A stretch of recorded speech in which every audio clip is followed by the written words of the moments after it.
Today on the Wrestling Roundtable, TNA Lockdown and the best and worst ship jumps.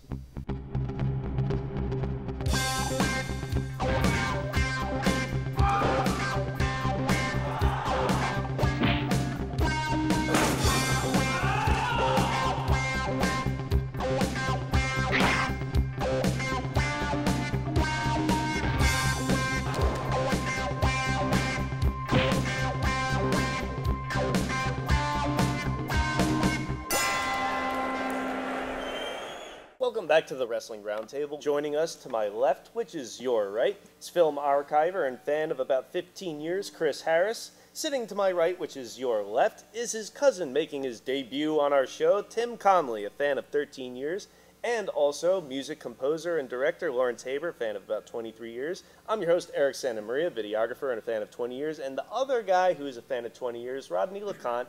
You may have noticed last week was not here for our taping. He was in Las Vegas for UFC to see Lyoto Machida destroy Rashad Evans. Hopefully Rodney will be back on the show sometime and we'll get to hear about that prostitute he got with the big Adam's apple. But we want to move on to TNA Lockdown, which we attended in Philadelphia last month. It's your first TNA shows for you two, and your first wrestling show in general. Now, I've been to a handful of TNA shows. Most people who watch this show know that a lot of us don't watch weekly wrestling at all anymore. We've just gotten beyond sick of it. But TNA, it seems like it's pretty enjoyable if you only go once a year. It's like in this vacuum by itself where if you just ignore this shit that like the storylines. Right. I guess if you just see TNA outside of Orlando, you're fine. Well, even when I went to see it in Orlando last year with the live show, if you can tolerate it for one night, it's pretty fun. But let's move on to the card in particular. On the pre-show, it was Danny Bonaduce versus Eric Young. And a lot of people, I don't know about you guys, were asking me afterwards, how did that match go? Like, it seemed like they were curious about that match the most. And you could understand that. He's a celebrity of some sort. But the thing about it is, it was fine. I thought he did pretty well for a celebrity. Thanks to Hogan in Celebrity Championship Wrestling, of course. But the thing is, I thought it was kind of dumb to put this on a pre-show. Because first of all, people, if they see this on a pay-per-view channel, are not going to be like, holy shit, let me buy this now because of Danny Bonaduce. But the other thing is, whatever publicity, minor as it may have been, that they were getting from the show was probably because of his Philadelphia-based radio show, so they should have put him on the main show, maybe get highlights from it on some sports center or something. But he did pretty well. I mean, he is a celebrity. He probably doesn't have much wrestling training whatsoever. It was more of a promotional thing for his radio station, and it was. Everybody won, basically. It should have been on the live card, though. Well, all the Philadelphia fans were pissed off that ECW Original Rhino wasn't on the main show. It's just TNA dropping the ball on something. It's TNA being TNA. But they did keep it short in that short time. It was good for what it was. We didn't have any expectation of it, and I was pleasantly surprised. And anytime I can say that, I'm happy. Well, the show opened proper with the X Division Scramble. Now, of course, every match had different rules, which we weren't privy to because they didn't tell us, of course. But for the usual throw shit at the cruiserweight wall and see what sticks match, it was kind of fun. Great finish, too. The finish was the best. It really reminded me of a lot of WCW. I think we could say that about a lot of things. No, just the pay-per-view in general of start off with the cruiserweights, get the crowd hot, and by the time the main event comes, everybody's like, whatever. It really reminded me of those last few WCW years. Well, the thing that they do different that WCW didn't do was a good women's division. WCW had a joke of a women's division of maybe like two. The women's division in TNA was really well done that night, I thought. Of course, there's Daffney and some other names that we like, but Awesome Kong in the three-way with Angelina Love and Taylor Wilde, that was a good match too. The women really impressed, and I think Awesome Kong got the biggest pop of the night with that big plancha off the top. She definitely did. This was your first wrestling show, though, so I'm seeing divas all the time. Was this like a complete shock to you to see these girls actually wrestle really well? WWE and WCW always had the divas as these smoking hot girls that know how to wrestle. TNA... That's a lie. They don't know the wrestle part. Somewhat, but they're hotter girls, so you figure TNA is a little more like you see these big girls getting in, like Kong and ODB. It's just a shock to see those types of girls in there, too. Speaking of ODB, when I went to the live show they did last year, a few days before WrestleMania, aside from the main eventers, like the big names, Sting and Nash or whatever, the biggest pop of the night was ODB. She does get a really big reaction. She's the Stone Cold Steve She Austin is, of the women. in She wrestling. really is. They nailed that gimmick. And down. people love that Cody Deaner stuff too. It's silly. People like stuff. Right. Like Yeah, that. when They she like picks her. up Cody Deaner and brings him out of the arena, it's fun to watch. Now, Definitely is. at this point in the show, I was looking up at the clock that they had for the games that they would have at the Lacora Center or whatever it might be, and I said to you guys, you realize this pace is twice as fast as WrestleMania? We're half an hour in, we've already had 2 matches. WrestleMania took like twice as long to give us this garbage with Kid Rock and the Divas Battle Royal. The low point in the mid-card, though, had to have probably been the Matt Morgan Abyss match. The garbage match style with the thumbtacks is like Abyss usually does, and I think Abyss is a really good big man wrestler, but it just seems as if this Abyss match, where everything is tables and thumbtacks every month, has really waned on its interest. And Matt Morgan, I don't get the guy at all. I don't see what some people see in him. Well, they see a 7-foot-tall guy who's built well, and there's always going to be a promoter's going to want to promote a guy like that. Abyss is basically the new age Mankind. He's the thumbtacks guy. In the match, he's going to bleed. He's the crazy guy. He's Kane and Mankind put into one. Was it a big nostalgia show in a way for Philadelphia? Because yeah. Stevie Richards comes out, the Dudleys were a big prominent feature throughout the night, ECW. And this may get me killed, but the Philly fans, the Dudleys represent ECW to these folks, and even they didn't come into ECW until well into its run. The next match, which was something we were all looking forward to, I believe, the IWGP Junior Tag Belt match with the Motor City Machine Guns defending their belts against Team No Limit and LAX with Hernandez and Homicide. Now, I don't know how Hernandez was contending for a junior heavyweight title, but Hernandez is one of those guys that you see something special in, don't you? I really do. He's got the look Yep. and the build, and he gets a great reaction, and he's unique. I call him the Latino Goldberg. He just has that character that really has unlimited potential. He has a presence whenever he gets in the ring, like Goldberg did, like you said. He's the most underrated big man, I think. Oh, big without time. a doubt, Big in time. all of wrestling in general. He is really spectacular. What we were looking forward to was seeing this guy who can move, who is strong, has his presence, throw cruiserweights around for a few minutes, and we got exactly what we wanted because he dropped Chris Sabin right on his neck. But And surprisingly, for a big man, he was very athletic. Very athletic also. He's phenomenal. hopefully our show's phenomenal too. But we're going to move on to some more talk about TNA Lockdown when we come back. Meet Bryan Danielson, Death-defying moves and epic battles. the American Dragon. I have explosive elbows. I have killer kicks. And I have the sickest submissions in professional wrestling today. A Ring of Honor legend and a fan favorite. People say that I hit harder than anybody in this sport. Ring of Honor Wrestling. Saturday night, 8 Eastern on HD Net. Oh, this is hilarious, oh, and you need to join Eric in a bit of the roses, and then we'll say, Rasari Roundtable. Welcome back to the Wrestling Roundtable. We were talking about TNA Lockdown that happened in April on pay-per-view, and moving on to the card, there was the tag title matches, title for title, IWGP champions, the Team 3D, I was about to call them the Dudleys, so used to that, and the TNA tag champs, Beer Money. Beer Money's an act that I've said before in the show is one that I really enjoy. I guess they've turned face now somehow.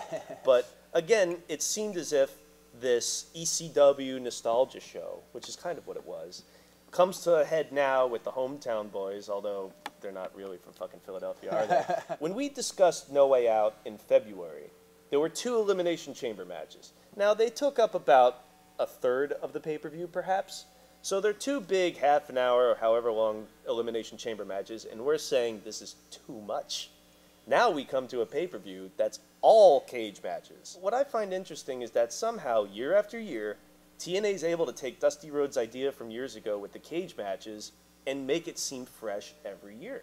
You would think that an entire 3-hour show of all cage matches would get really boring really quick, but it doesn't. How do they manage to pull that off? Good writing. It's variety, too. You don't do the big cage spot in every single match.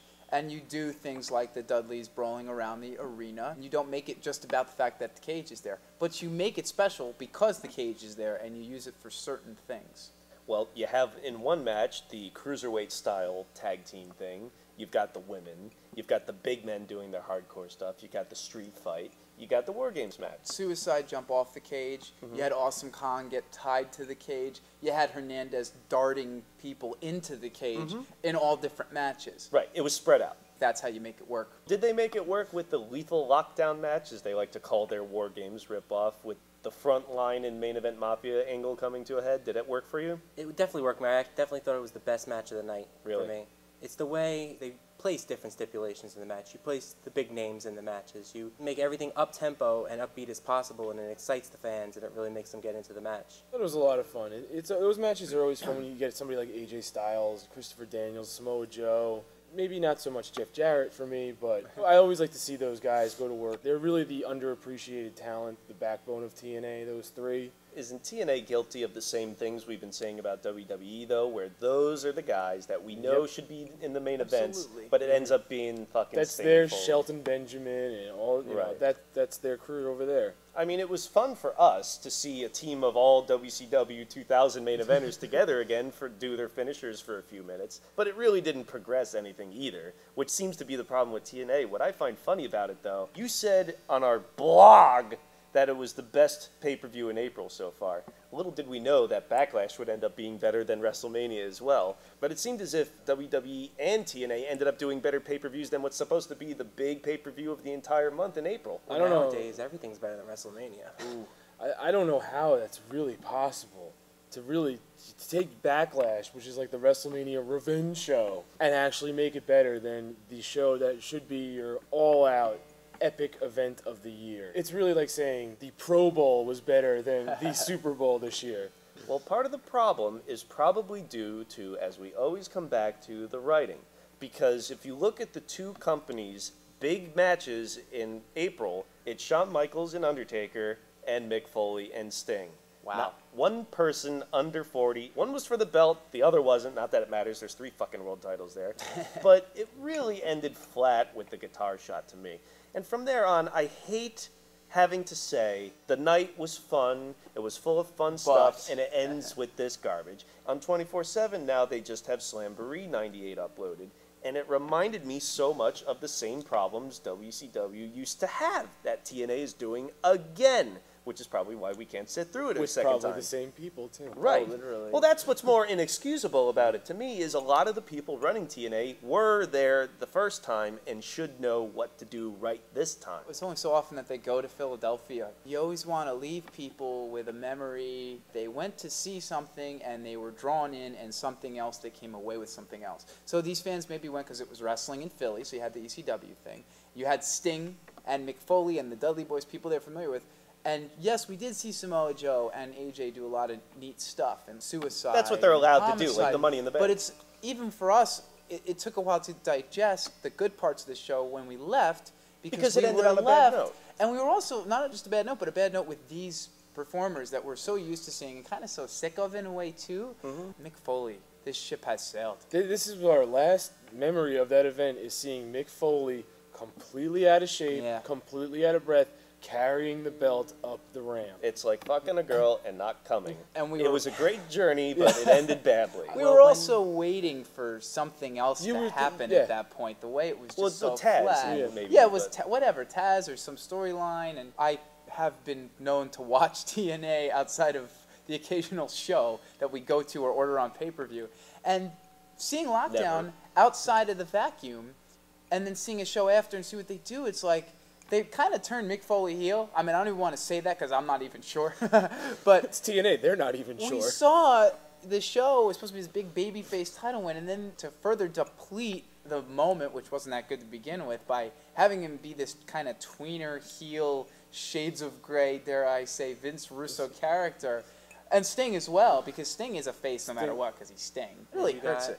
You have a whole card that's full of high-tempo matches. Everybody's moving fast. Cruiserweights flying everywhere. You got tornado tag matches. But even big guys like Hernandez and Joe. Exactly, but that's what I'm saying. That's when you know these guys have hit the wall in their career, because you got Mick Foley, who's basically crawling to his death up a cage. Wow. When you have Sting getting up after 2 minutes of lying on the floor, he's getting up there and he's almost catching Foley. You know it's over. It's really a match. I don't know if I would have been interested in 1999, let alone 2009. I mean, Oh, for come me, on, the that's- draw was I haven't seen them wrestle since Beach and, Blast, yeah. 92. Yeah. The thing about that match, it was a real huge test for Mick Foley. Not only is it his first big match, his first singles, first pay-per-view, big match in the post-WWE career, Right. they haven't fought in 17 years. And it was really good back then. So in a way, he could have used this performance like we know he's come through before in the matches with Randy Orton and other comebacks he's made, like in 06 with the fake ECW shit. He's pulled through in these big match situations before. I think he made it kind of clear in a way that this was going to be the swan song, and it was a dismal failure. Well, it just looked like he was in pain walking. Yeah. It was sad. And terribly out of shape. Seemed like he was grimacing a lot when Plus, he was walking. Just the whole reason he left wrestling in like 2000 was so he wouldn't turn into this. It's so sad to watch it happen now. That's the thing we didn't really keep in mind, is that this guy retired 9 years ago because he Yeah. was so hurt. Maybe the reason we didn't think about that is because he's had so many good comebacks since Yeah, then, but several. he did not pass this test. But I do want to mention Bobby Lashley, because that was a huge Yeah, it was quite a surprise. Obviously, we didn't see it coming, and it's gone nowhere. I can't believe TNA would take the stance now that we're not going to put him on TV anymore because he's not under contract. So you just started something, and you're not going to finish it. It's Monday Night Wars ratings war mentality of just do it because people will talk. And if you watch the video blog, I was really excited with this. I thought that it was going to be the first real MMA crossover with wrestling, and it was also going to really be the first guy, WWF It guy, that TNA actually got to jump ship. Obviously Kurt Angle, but this was like their guy. He was being groomed to be one of their guys, and yeah, it should be a big deal, yet nothing. Well, that's what we've got left, nothing. And I want to thank Tim Conley for joining us on our panel, but we're going to move on. Alex Payne from Ring of Honor and other assorted indies is going to rejoin our panel when we talk about the best and worst ship jumps. That face at the end is priceless. Priceless.